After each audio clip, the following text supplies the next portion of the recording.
Hey guys, Tyler from Peregrine Supply, and I'm here with Andrei. And we're going to start off our classic cocktail series by showing you guys how to make a simple Negroni. It's about as simple as you can get. You just need 3 ingredients, and let's get started. All right, so like any classic cocktail, our Negroni is going to have 3 main components. It's going to have a liquor, we're doing gin. It's going to have a bitter component, Campari here, and it's going to have sweet vermouth for the sweet component. Now, Campari is the real star here. It's an Italian liqueur, it's very citrusy, it's herbal, and it's very bitter. So that's the big, bold flavor that we're working with today. We're going to do an ounce of that. There we are. We've got some ice in here, by the way. Now we're going to do gin. The gin kind of melds with the herbal notes from the Campari. It is a pretty neutral, light liqueur though, so you know we're letting that Campari sort of lead the way. And then we're finishing with our sweet vermouth, another ounce of that. It's going to give it a bit of a winey sweetness, and it's going to cut a lot of that bitterness from the Campari, giving this cocktail a perfect balance. Nice. Just a little bar spoon here. We're going to stir this over ice, no shaking.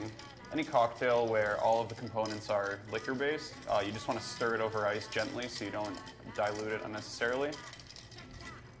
Grab our glass here. So, Andrei, when we drink a Campari, what's the classic Campari? Well, classically you drink it before dinner as an aperitif. It's actually, the bitter component's actually good for digestion. It's also a delicious cocktail. It doesn't really pair well with food, but it's perfect for a couple drinks before dinner. Nice. There we are. That's a lovely color there, yeah. It's a great color. And now we're going to garnish this with a bit of orange peel. Pro tip, when you're cutting that off the orange, you can scrape off the white pith on the side here, so all you have is the orange. Now before you throw this in there, you want to give it a little twist over the top of the cocktail. That squirts out some of the orange oil, so that first sip just has a bit of an extra kick. Throw that in there. Nice. Nice. Looks awesome. Cheers. Di questa quotidiana battaglia della grana perché chi ha tanti soldi vive come un pascià e a piedi caldi se ne sta. All right, so there's your simple classic Negroni, and that's a very old recipe, isn't it? That's right, that's right. So it's a classic cocktail, really simple. That means that we can really play around with it, doing a lot of variations. So what I'm going to show here, it's a French variation called the Lucien Gaudin. So we start with our gin. We're going to do about 3/4 of an ounce here, 3/4 of an ounce to an ounce. That's up to you. We're going to go with a 1/2 ounce of Campari this time, so a lot less. Now, is that because some of the citrus is taken over by the Cointreau? That's right, actually. So the Cointreau, that's our new ingredient here. It's an orange liqueur, works great in cocktails.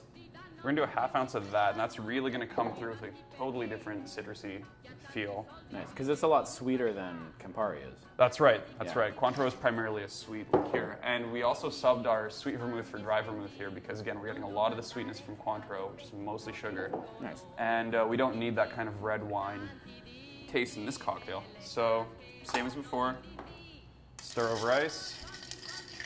And we've got a different glass this time. Well, coupe glass there, yeah. So personally, I don't like to do this one with ice. I think it works a bit better neat. So again, we're going to strain. You can always double strain this at home. And you can see the color's a bit different. It's got a more of a pinkish sort of look to it. And nice. I personally garnish this one with lemon. So same as with the orange, we're going to just gently squeeze that over top, give it that lemon oil. Throw that in there, and there we go. That's our Lucien Gaudin. Awesome. And that shows you kind of the variations and stuff that you can play around with these classic cocktails. Take a recipe that's very established and kind of put your own twist on it. So, yeah, cheers.